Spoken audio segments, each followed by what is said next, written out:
কোন আল্লাহ? 99 পদের মালিক আল্লাহ ডাকে।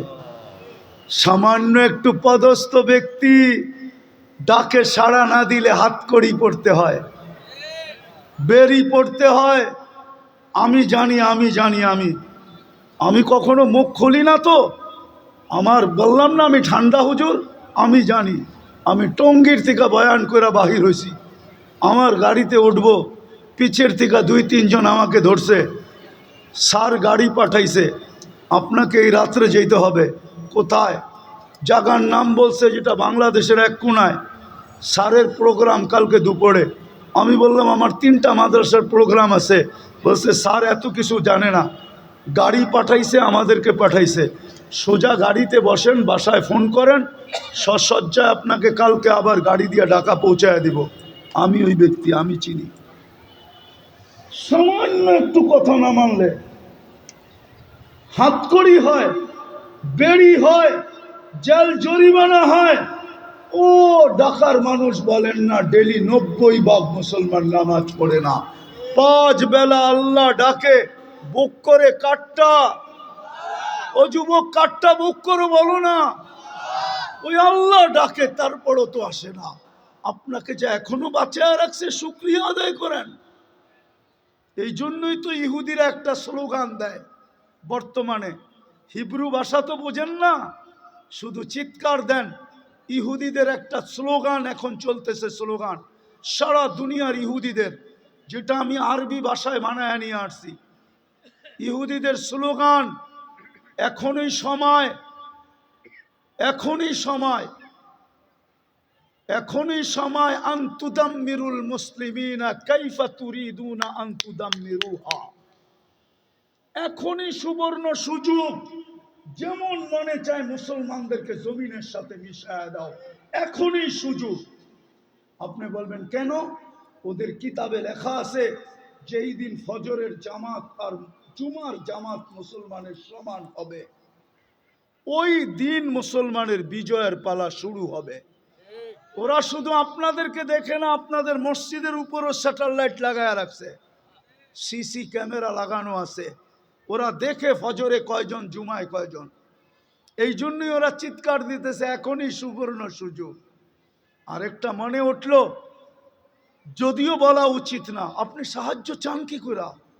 সৌদি আরবের মতো দেশের পোশাকের কি অ্যাডভার্টাইজ দিতে যায়া খোলা আকাশের নিচে খোলা মঞ্চে উলঙ্গ ডান্স দেখেন না? আপনি সাহায্য চান কি করে? বলেন কি করে চান? কি করে চান? যুবকদের পায়ে হাত দিই, সারা রাত্র আনলিমিটেড। হয়তো ঘরে ওয়াইফাই আছে, নাইলে প্রতিবেশীর পাসওয়ার্ড আছে, নাইলে বন্ধুদের হটস্পট আছে। আর যদি তাও না থাকে তো ঢাকা শহরে এই মধুবাগে পাওয়া যাবে, সারা রাত্র নেট বিক্রি করার জন্য ও সজাগ থাকে। যার নেট শেষ, সাথে সাথে যোগাযোগ, সাথে সাথে এমবি পাঠায় দেয়। সারা রাত্র নেটের ভিতরে ঘুরতে থাকে, কিনা দেখে। সাহায্য চান কি করে? বিদায় আসেন, আসেন, আসেন, আসেন, তওবা করি আজকে, তওবা। একটাই রাস্তা খোলা আছে উম্মতের সামনে, যদি 200 কোটি উম্মত তওবা করে। কিন্তু আফসোস তো আমাদের, আফসোস আমার এটাও, আমাদের স্কলারদের কাছে আমার একটা আফসোসের আবেদন। আজ পর্যন্ত কোনো দুনিয়ার কোনো দেশের স্কলারদেরকে দেখলাম না, ধর্মীয় স্কলারদেরকে সারা দেশের মানুষকে বলল যে চলেন ফিলিস্তিন আমাদের থেকে 7 সমুদ্র 13 নদীর ওই পারে, আমরা কিচ্ছু করতে পারি না, চলেন আমরা একটা দিন তওবা ডে উদযাপন করি।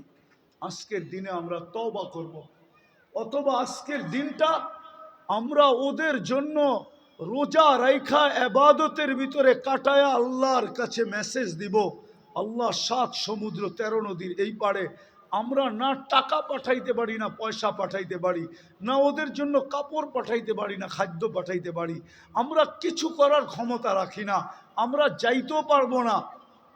যদিও সমস্ত দেশ অনুমতি দিবে, কিন্তু আপনার প্রতিবেশীর দেশ অনুমতি দিবে না যে আপনি ইসরায়েলে, ফিলিস্তিনে যাবেন ইসরায়েলের বিরুদ্ধে, আপনার প্রতিবেশী দেশ আপনাকে অনুমতি দিবে না, না, না, না, না, না। কেন? সে তো ইসরায়েলের সবচেয়ে বড় বন্ধু, অনুমতি দিবে না।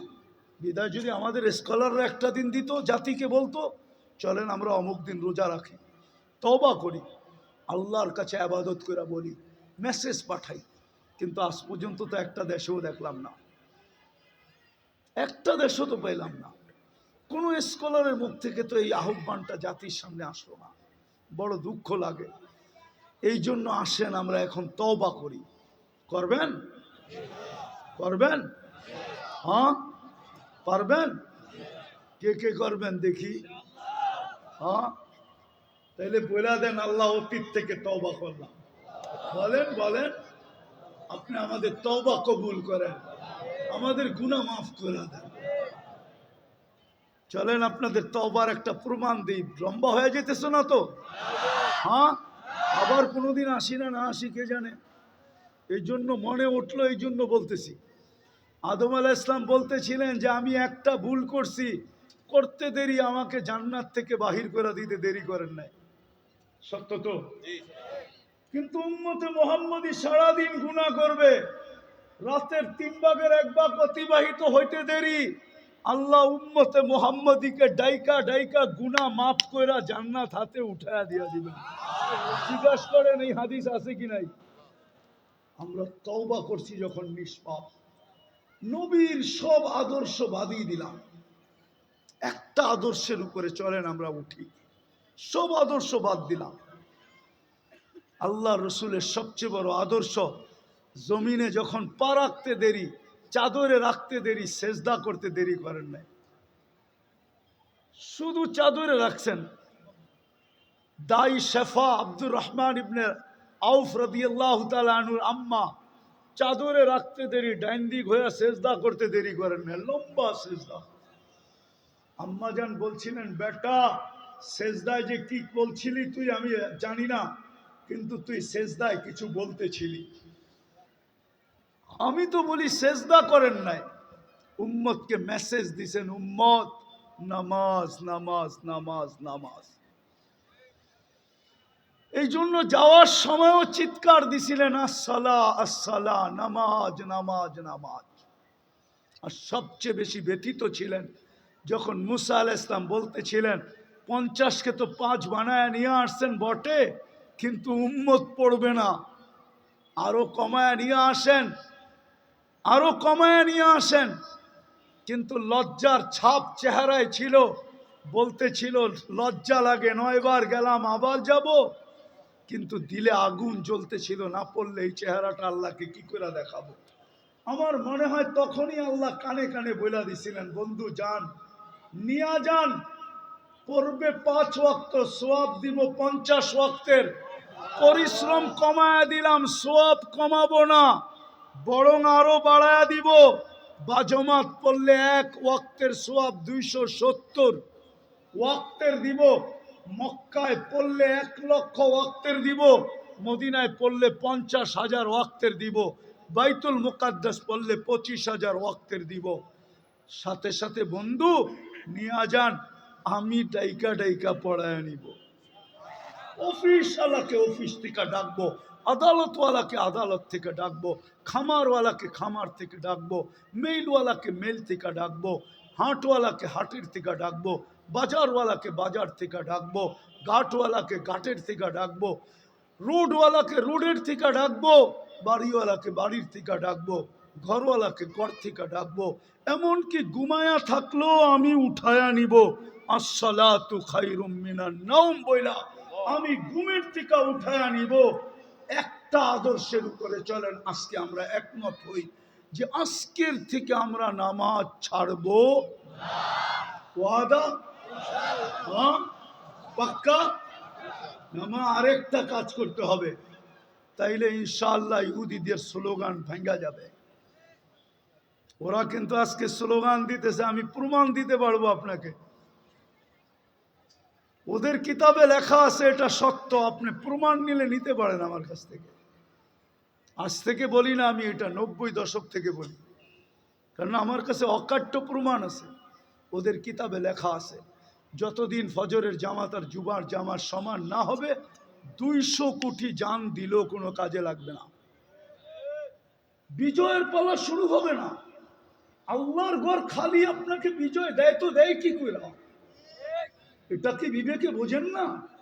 5 বেলা আল্লাহ ডাকে আর 90% মসজিদে আসে না, যায় নামাজে দাঁড়ায় না, যেই জায়গায় আসে ওই জায়গায় দাঁড়ায় আল্লাহু আকবার বলে না, ওকে সাহায্য করে তো করে কি কইরা? আপনি জিতা যাবেন শক্তি দিয়া? জিতেন না, জিতেন না। কোথায় জিতলেন এই পর্যন্ত? কোথায় জিতলেন? কোথায় জিতলেন? 1400 বছর আগের সাহায্য কোথায় আপনার সাথে বলেন? কোথায়? 500 বছর আগের সাহায্য কোথায়? 1000 বছরের আগের সাহায্য কোথায়? শুধু চিৎকার দিয়া মানুষের ব্রেন উল্টা করলে হবে না যে এটা হইলেই আমরা সব কইরা ফেলবো। দুনিয়াটা এত সহজ না। রাগ হয়ে যাবেন আরেকটু বলবো? হ্যাঁ, আপনি জানেন এই কাপড়টা কয়বার সুদে ডুব দিছে? বলেন তো কেউ, কয়বার বলেন তো? আমি গয়না দিব 6 বার সুদে ডুব দিছে, 6 বার। কয়বার?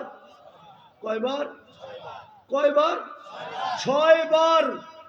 যে তুলা চাষ করছে সে লোন নিয়ে তুলা চাষ করছে, যে তুলা ইম্পোর্ট করছে সে সুদ নিয়ে ব্যাংকের এলসি নিয়ে, আগাম এলসি নিয়ে সে ইম্পোর্ট করছে, যে তুলার থেকে সুতা বানাইছে সেও মেইল করছে সুদের ব্যাংকের টাকা নিয়ে, যে তুলা সুতার থেকে গেরে বানাইছে সেও সুদের টাকা ওইখানে মিশ্রিত করছে, গেরের থেকে যে ডাইং করছে সেও সুদের টাকা নিয়ে মেইল করছে, ডাইং এর থেকে যে ফিনিশিং করে মার্কেটিং করছে সেও সুদের টাকা নিয়ে করছে। কয়বার হলো? সিস্টেমটা পুরা উল্টা হয়ে গেছে। আপনি চিৎকার দিলে কিছু হবে না। ফিরে আসেন, কোরআন এটাই বলে লিউযিকাহুম বাদাল্লাযী আমিলু লাআল্লাহুম ইয়ারজিউন। তোমরা পিছে ফিরো, পিছে পিছে দেখো, পিছে নবীর আদর্শের দিকে ফিরো। পায়ে হাত দিয়া বলি আসেন আমরা নামাজি হই আর মানুষকে নামাজি বানায় আগে মসজিদ বলি। যেদিন ফজর আর জুমা এক হবে, সমান হবে, আপনার অপেক্ষা করতে হবে না, আপনার লড়তে হবে না। এই উম্মতকে আল্লাহ লড়াইতে চান না, তাইলে আল্লাহ থাইকা লাভ কি? আমাদের পরে তো কোনো উম্মত নাই, আল্লাহর ডিফেন্স কোন কাজে লাগবে? আমাদের পরে যদি উম্মত থাকতো ভাবতাম ডিফেন্স ওদের লেগে ব্যবহার করবে। আমাদের পরে তো কোনো নবীর পরে নবী নাই, তাইলে আল্লাহর ডিফেন্স কোন কাজে আসবে? আমি যদি আল্লাহকে প্রশ্ন করি আপনাকে লড়তে হবে না? বদর দেখেন না, ওমা রামাইতা ইদ রামাইতা ওয়ালাকিন্নাল্লাহ রামা। আমি যদি আল্লাহকে প্রশ্ন করি তাহলে রমজান মাসে 70 কিলোমিটার মদিনার থেকে দূরে বন্ধুকে কেন নিয়ে আসলেন? এই রমজান আর গরম। আল্লাহ যেন বলতে চায় বন্ধু না আসলে তো খেলা জমবে না। বন্ধুকে তো খেলতে আনি না, খেলা জমাইতে আসছি। আর দর্শক না হইলে খেলতে ভালো লাগবে না। বন্ধুকে তো দর্শক হিসাবে নিয়ে আসছি, বন্ধু দর্শক হিসাবে দেখবে আর আমরা খেলবো। আজকে মসজিদ বলেন, দেখেন কালকে আল্লাহ খেলে কি খেলে না। হ্যাঁ, আল্লাহর জন্য মশাই যথেষ্ট। যতটুক বললাম আল্লাহ আমাদেরকে আমল করার তৌফিক দান করেন। ওমা আলাইনা ইল্লাল বালাগ। একটু দোয়া, একটুই বললাম। আল্লাহুম্মা লাকাল হামদ কামা ইয়ানবাগি লিজালালি ওয়াজহিকা ওয়া আযীমি সুলতানিক। সাল্লি ওয়া সাল্লিম ওয়া বারিক আলা হাবিবিকা মুহাম্মদ কামা আনতা তুহিব্বু ওয়া তারদা। আল্লাহ বলার পর্ব ছিল শেষ, শোনার পর্ব শেষ, এখন ভিক্ষার পর্ব চলতেছে। আল্লাহ আয়োজনটা কাদের এটাও জানেন, আয়োজনটার আসল অনুমান কি এটাও জানেন, আয়োজনটা কারা করলো এটাও জানেন, আয়োজনের আলোচ্য বিষয় কি ছিল এটাও জানেন, সামনে কারা বসা আছে এদেরকেও চিনেন, অন্তরালে কারা হাত উঠায় আছে এদেরকেও চিনেন। আল্লাহ কোনো জিনিস আপনার কাছে লুকায়িত নাই। আপনি তো ওই আল্লাহ, লা ইয়াকফা আলাইকা শাই হাত্তা দাবিবান নামলাতিস সাউদা আলা সখরাতিস সাম্মা ফি লাইলাতিজ যুলমা। আয় আল্লাহ, ওই আল্লাহর কাছে হাত উঠাইলাম। কোন সময় উঠাইলাম এটাও জানেন। আপনি দেওয়ার জন্যই ডাকতেছেন। আদম আলাইহিস ইসলামের কথাই সত্য। এই উম্মত সারাদিন গুনাহ করবে, আপনি রাত্রে ঢাইকা ঢাইকা নিয়ে মাফ করে জান্নাত হাতে উঠায়া দিবেন। ওই সময় কিন্তু আমরা হাত তুললাম। বেশি কিছু চাবো না মালিক। অনেক দিতেছেন, অনেক দিছেন, অনেক যতদিন বেঁচে থাকি দিব। আর আশা রাখি আখেরাত রহমতের চাদর দিয়া ডাকবেন, এটাও আশা রাখি মালিক। বেশি কিছু চাবো না, আয়োজনটা যেন কবুল হয়, আয়োজকরা যেন কবুল হয়, সাহায্য সহানুভূতিকারীরা যেন কবুল হয়। কমসে কম মালিক আজকে এই শ্রোতাদেরকে কবুল করেন, এই মধুবাগটাকে কবুল করেন, এই পুরা এলাকাটাকে কবুল করেন, এর মানুষগুলাকে কবুল করেন, এর ছোট বড়কে কবুল করেন, এর নারী পুরুষকে কবুল করেন, এর শিক্ষিত অশিক্ষিতকে কবুল করেন, প্রত্যেকটা ব্যক্তিকে কবুল করেন। এর সুবাদে আয় আল্লাহ পুরা ঢাকা শহরটাকে কবুল করেন, এর মানুষগুলাকেও কবুল করেন, পুরা লাল সবুজের পরিধিটাকে কবুল করেন। আজকে উম্মতে মুহাম্মাদীকে কবুল করেন। কবুলিয়ত হইলে সবকিছু হয়ে যাবে মালিক। আমরা জানি কবুল না হইলে কিচ্ছু হবে না। কবুল না হইলে আবু বকর কোনোদিন সিদ্দিক হইতেন না, ফারুক ওমর রাদিয়াল্লাহু ওমর কোনোদিন ফারুক আজম হইতেন না, ওসমান কোনোদিন জিন্নুরাইন হইতেন না, আলী কোনোদিন শেরে খোদা হইতেন না রাদিয়াল্লাহু তাআলা আনহুম। সোয়ালক্ষ সাহাবায়ে কেরাম কোনোদিন কুল্লুন ওয়াদাল্লাহুল হুসনা হইতেন না। কবুল না হইলে আমরাও মানুষ হইতাম না, মুসলমানের ঘরে আসার সুযোগ হইতো না, উম্মতে মুহাম্মদী হইতো না, আল্লাহ কোরআন হাদিস সিনায় জমা করতে পারতাম না। আওরাসনাল কিতাব আল্লাযীনা ইসতাফাইনা, এই আয়াত বুঝায় কবুলিয়ত শর্ত। বিদায় আমি আজকে কবুলিয়ত চাবো, বিশেষ করে এই যুবকদের কবুলিয়ত চাবো। আয় আল্লাহ, ঢাকা রাজধানী শহর, এই সময় যুবকদের থাকার কথা ছিল কোথায়? হয়তো কোনো গলিতে, হয়তো কোনো চার দোকানে, হয়তো কোনো গলির কোনায়, হয়তো কোনো বন্ধুর বাসায়, হয়তো টেলিভিশনের সামনে, হয়তো ইন্টারনেট নিয়ে ঘাটাঘাটি, হয়তো ফেসবুকের ভিতরে উকি মারা, হয়তো আল্লাহ আপোষে চ্যাট করা, কিন্তু সব ছেড়া দিয়ে এখানে চলে আসছে। দীর্ঘ সময় পর্যন্ত দাঁড়ায় দাঁড়ায় কথা শুনতেছিল। আল্লাহ, আমি এই যুবকদেরকে আজকে আপনার কাছে উসিলা বানাবো। এদের এতটুক কর্মকে উসিলা করে আজকের মজমাকে কবুল করেন, আয়োজনকে কবুল করেন, মানুষগুলাকে কবুল করেন, আমাদের তওবা কবুল করেন, আমাদের অঙ্গীকার কবুল করেন। মালিক, আজকের তওবাকে উম্মতের তওবা হিসাবে গণ্য করেন। আপনি আমাদের উপরে বড় নারাজ হয়ে গেছেন। নাইলে অতীত তাকাইলে দেখি মালিক, একজন হাত তুলতে দেরি, একজন চিৎকার দিতে দেরি, একজন আপনাকে অনুরোধ করতে দেরি, একজন বলতে দেরি, আকাশ থেকে সাহায্য আসতে দেরি হয় নাই, আপনার বাহিনী জাপায়া পড়তে দেরি করে নাই। আজকে তো বৎসরের পর বৎসর পার হয়ে যাইতেছে, চোখের পানি শুকায় যাইতেছে। ও মালিক, কোন